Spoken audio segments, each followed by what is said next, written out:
Magandang araw, Ginoong Digoma. Ako nga pala si Robercialan Espaltero Sarming, galing sa section ng BEd 1H2. At ito ang aking demonstrasyong pagtuturo sa asignatura ng GMRC.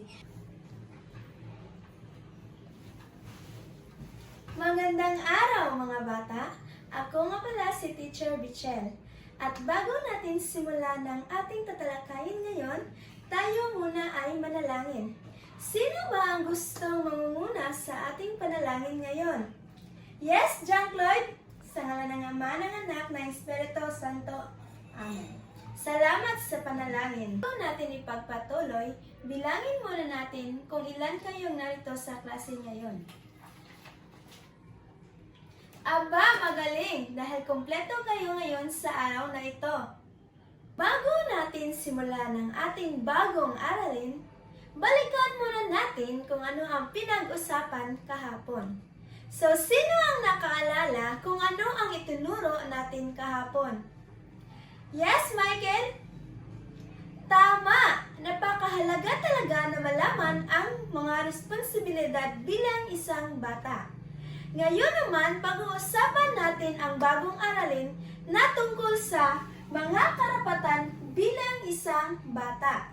Pero bago ang lahat, heto muna ang mga layunin na dapat nating makamit pagkatapos ng diskusyon natin sa araw na ito.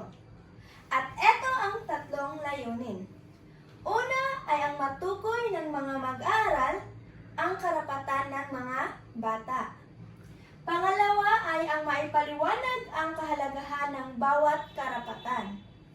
At ang pangatlo ay makapagbahagi ng mga sitwasyon o halimbawa na nagpapakita ng paggalang at pagprotekta sa mga karapatan ng mga bata.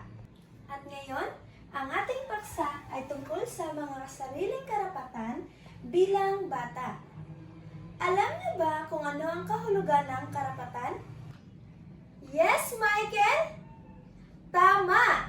Ang karapatan ay tumutukoy sa mga bagay na nararapat o tinatamasa sa bawat nilalang.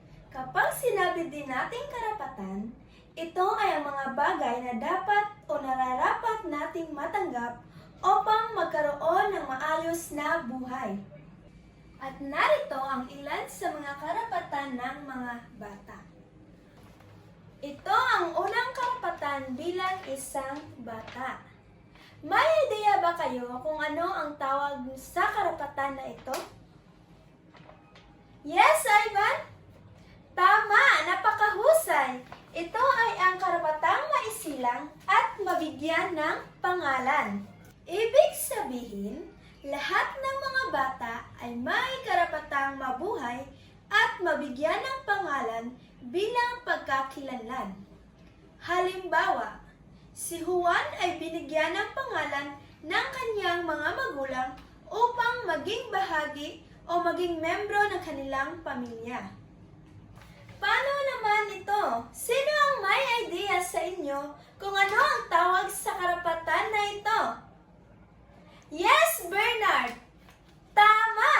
Ang karapatan na ito ay magkaroon ng tahanan at pamilyang mag-aaruga. Ibig sabihin, dapat kayong alagaan ng inyong mga pamilya at mabigyan ng tahanan at ligtas na lugar. At ito ang pangatlong karapatan bilang isang bata. Sino ang may alam kung ano ang karapatan na ito? Yes, Ryan! Napakahusay! Ang karapatan nito ay karapatang makapaglaro at maglibang.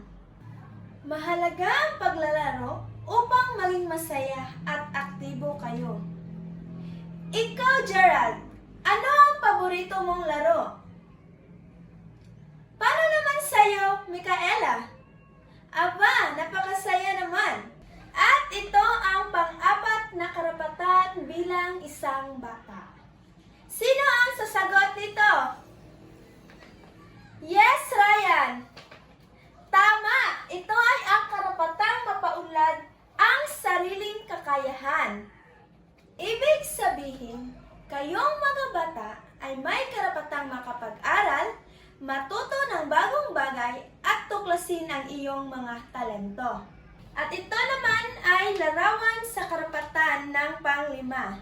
Sino ang may alam kung ano ang tawag sa karapatan na ito? Yes, John Lloyd! Napakagaling! Ang karapatan na ito ay ang karapatang magkaroon ng malusog at malakas na pangangatawan. Dapat talaga kayong mga bata ay kumain ng masustansyang pagkain, uminom ng tubig para maiwasan ang mga sakit.